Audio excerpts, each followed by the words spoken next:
said I was gonna come back and vlog a little bit.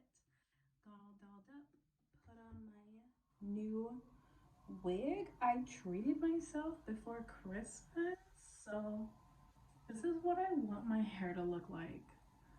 Not like extremely long, but maybe like right here. You know. Anyways, got me a new sweater of Michael Myers Halloween. Look at that, sleeves. John Carpenter, love you. Anyways, how was everybody's Christmas? Oh no, it's a little tangled, sorry. How was everybody's Christmas? Mine was exhausting. And when I say exhausting, I was up at 4 a.m. getting a ton of shit done and drying clothes, couldn't sleep, so I just started getting ready and watching TV. Waited for everybody to wake up. So yeah, let's get right into what we are gonna be talking about today. So y'all saw a book in my hand. I got this for Christmas from my dad. We had a Secret Santa and my dad kind of gave it away who it was, only because I was complaining about some pants he got me that they just weren't gonna fit me. Well, I guess my hips are bigger than they used to be, so yeah. So I'm probably gonna do like a few videos on this book, because I'm probably not gonna go through the whole book in one video because I don't know how many stories are in here. Ooh, but I like how on the front cover it has the Manger Hotel, which I talked about before, and it's haunted history of old San Antonio, where I'm from.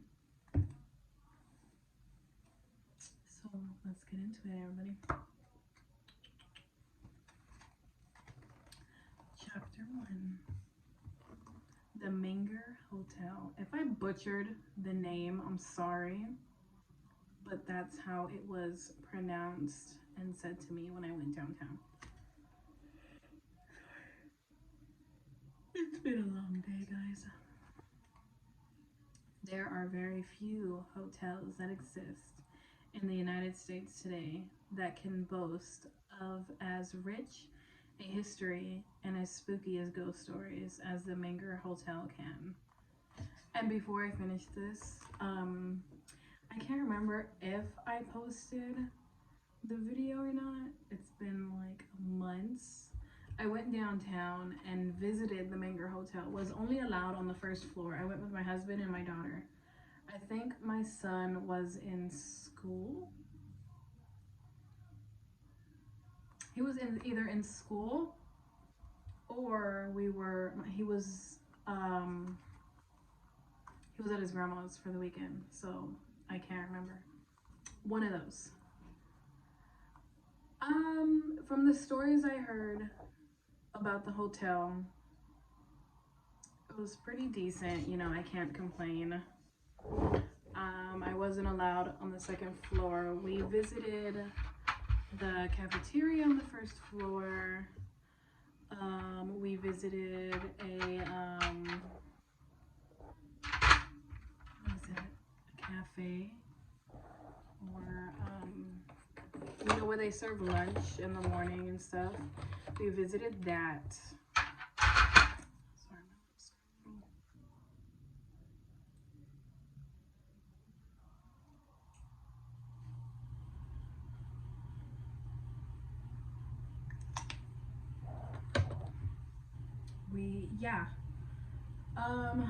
I was told multiple stories. One lady was saying, oh, that's not true, but it's all here in the book. So let's just continue reading and see about the Manger Hotel. This is downtown of San Antonio near the Alamo Dome, maybe like right next door. So if y'all want to go and visit it, I think you have to pay like extra, or like you have to be I guess staying the night, paying to stay the night to at least visit the rooms upstairs on the second floor. But yeah, anyways. Set apart from almost any other hotel in the country, the Manger Hotel will certainly live in America's history as one of the most influential hotels. Hold on. My toilet just loves to run. Built in 1859. This hotel has quite a story to tell. Why can't I talk right now? William Manger was a popular man in San Antonio because he was known for brewing the finest tasting beer in the city. Wow. His beer was so popular and sought after that he decided to open up San Antonio's first brewery called the Western Brewery.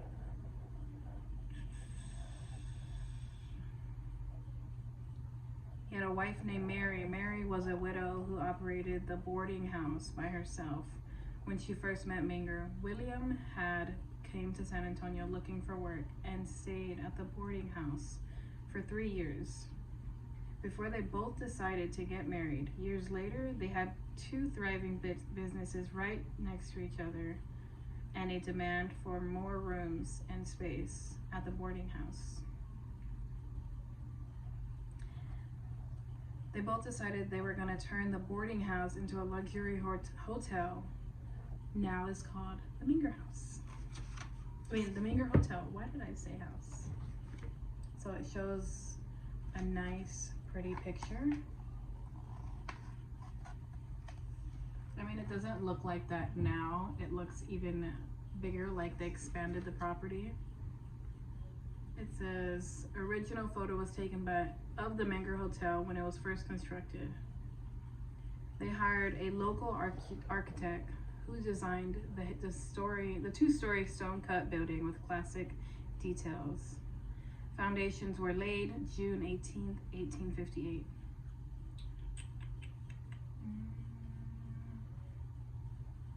News traveled fast as reporters boasted of its finery and dubbed it the finest hotel west of Mississippi. Of the Mississippi. I can't even talk. Within 3 months, the Manger had enough business that they started to plan expanding the hotel, which was originally built only 50 rooms. This time, they added on 40 more rooms, making the Manger Hotel with a total of 90 rooms, the largest hotel in the area. I'm trying to see, because I don't want to read y'all just like nonsense. I'm trying to see if it'll talk about the ghost stories. Teddy Roosevelt visited 3 times. Wow. During one of these visits, Teddy recruited his famous Rough Riders from the Manger Hotel bar in 1898. They were riding horses back then. The original table where they enlisted the Rough Riders and still the Manger Hotel to this day on the 3rd floor. Years passed and the Great Depression came, slowing down business. People no longer had money to travel and stayed at expensive hotels. Famous faces began once again to flock to hotel. These people included Mae West, Babe Ruth, Roy Rogers. At one point, it has said that as soon as people arrived off the train, they rushed over to the Manger Hotel in order to secure a room in such luxury. Some of the most popular items, the menu included such specialties as wild game, mango ice cream, and snapper soup made from turtles caught in the San Antonio River. Damn! Today, the Manger Hotel still exists. Its history, beautiful architect, famous food, and location draw many visitors to it daily. Perhaps the most interesting part of this hotel is its many hauntings. The Manger has had, why can't I talk tonight? Has had so many different types of tragedies on the premises, including a battle that took basically next door, and people stayed throughout the years that it no wonder the hotel bears the title Most Haunted Hotel in Texas. I never knew that's what it was called. When the Manger was first built, there was not a lot of other buildings in the area, nor were there many hospitals. If someone too sick or was about to give birth, he or she would often take a room at the Manger Hotel and have the doctor visit him or her there. Because of the lack of cleaning living areas and no hospitals, the hotel was the best place to go. Many people did lose their lives to some sort of an alignment of terrible childbirth inside the building. Damn. Let's not forget about the Manger sits next door to the Alamo and was only built a short 23 years after its fall. Many men lost their lives where the building sits today, and some claim to see their spirits of those very same men walking the halls of the hotel. I doubt it. There are a total of 32 known spirits that haunt the Manger Hotel, and each one of them seems to have its own story. But of the 32, there are 3 that stand apart from the rest. Their story follows. This one is about Teddy Roosevelt. Teddy Roosevelt, we know, recruited his Rough Riders from the Manger bar in 1890. He must have loved the hotel and its bar because he frequented them. So basically like acquainted them there so often. And the Manger bar I actually visited with my husband and my daughter when we went downtown, and it looks exactly like this entrance. So I don't know if you could see it right here. It kind of slants down into the bar. So like right here, it goes in. So like you're walking down into the bar like that. Today, when the staff at the bar closes up at night, they have seen a man appear at the bar watching them sometimes. He beckons or calls out to them as if he wants to have a friendly chat with them. When they do get the opportunity to speak to him, they claim he often tries to recruit them to join his Rough Riders.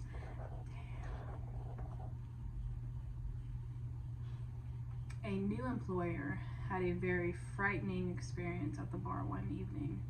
It was his first time closing up the bar himself. As he was finishing, he heard something behind him. He turned and saw a man appear at the bar, watching him intently, frightened.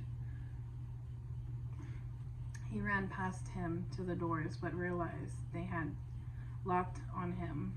He banged on them, trying to get someone's attention. Eventually someone heard the noise and unlocked the door for him. My AC just turned off. Eventually someone heard the noise and unlocked the doors. The poor employee was in a state of shock and could hardly speak. When he did eventually recount his tale, it was too late, for the man at the bar had long since disappeared. The next ghost. I heard about this lady, and I'm not gonna ruin it for you, but like, I heard about this particular spirit when I was Ubering.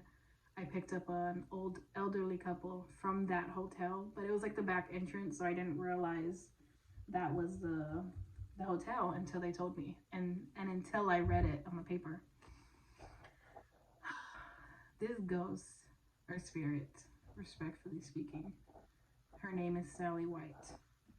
The most often cited ghost of the Manger Hotel is a young woman named Sally White. Sally was once a chambermaid at the hotel and was a wonderful employee on its staff. She loved her job and always completed her daily duties with the utmost care. Unfortunately, Sally had a common law husband who was a very angry man. He lost his temper often, and he would take it out on Sally when she arrived home. Their house was located 2 streets behind the hotel. One day, after an explosive argument, Sally took off running down the street. Her husband pulled out a gun and shot her in the back of the head 3 times.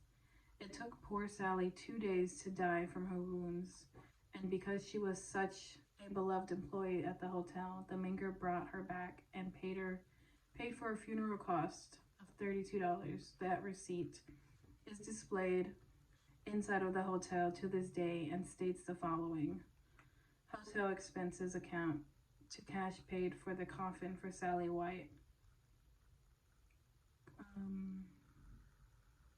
I guess Colonel chambermaid, deceased, murdered by her husband, shot March 28th, died March 30th. And then it says for grave, $25. I guess taxes was $7, which made $32. I feel like I saw that somewhere. And I think I recorded it too, but I didn't understand what that meant at the time. So I guess. It says the stairwell in which Sally White is most often seen. And then it just shows the stairwell. Oh my god, this is like creeping me out. I'll probably just finish here at Sally White, and then I will finish up tomorrow. Sally, they say, has not given up on her daily duties. She is most often sighted walking up and down the different hallways. Continuing on with her work, she is so gratefully loved. She can be seen with a armful of towels or sheets entering the different rooms. Many people have experience of seeing Sally White over the years inside the hotel. One woman retold a story about an experience she thought she had with Sally White, as she was sitting on the edge of her bed flipping through her channels on the TV and suddenly saw something walk through her front door. It was a woman dressed in a maid's uniform and carrying a towel in her arms that walked through the door and disappeared into the restroom. Another woman also had a similar Sally White experience. She said, as if she got out of the shower and walked into her room, she found a woman folding sheets on the edge of her bed, and she could see right through her. Terrified, she ran down to the front desk and told the concierge what had occurred. So if by chance you stay at the Manger Hotel and see a woman in an old chambermaid attire, don't be alarmed. It's just young Sally White carrying on with what she knows best. Oh my god, that gave chills. I've never read something so true or just so close to home in my life. Like, besides the old haunted railroad tracks, that'll be like another story time. But oh my god, oh, it makes me want to go back because, like I said, I didn't want to ruin the Sally White story for you. Like I was saying, I picked up the elderly couple. It was a man and a woman, because I said couple. It was a man and a woman, just specifying. The woman starts telling me that she saw a ghost, and she was pale white, and I don't think she specified if she was see-through like in the book, but that her name was Sally White, and she was a maid, that her husband murdered her. And I'm telling you how this lady told me because I don't want to try to quote what I just read, but this lady basically briefly told me that the woman was murdered by her husband and that she was getting beaten on and that he shot her. She didn't say how many times. She just told me that that was a story she read in one of their pamphlets. And she didn't have it with her, so then I was just listening and driving. And she said the experience that she had with Sally White, she actually said, I think she had 2, that Sally White came and knocked on their door. She answered, and the lady just handed her towels. And this was like at 2-3 o'clock in the morning. So she's like, there's no way maids are working 2 or 3 o'clock in the morning. They leave their shift maybe at 10 and they start their day at 6. Because she said she asked a concierge downstairs, like, hey, like, I didn't want to be rude, but one of your maids came to my door giving me towels. I didn't need towels, but I took them anyways. And she was saying that they told her, we don't have maids working at that time. So they're like, either you're lying or you experienced meeting Sally White. And so she asked her what was she dressed in, and she described an old maid's outfit, which was like back then, you know, the 1800s or 1900s in the book. And I was like, whoa, like that was scary.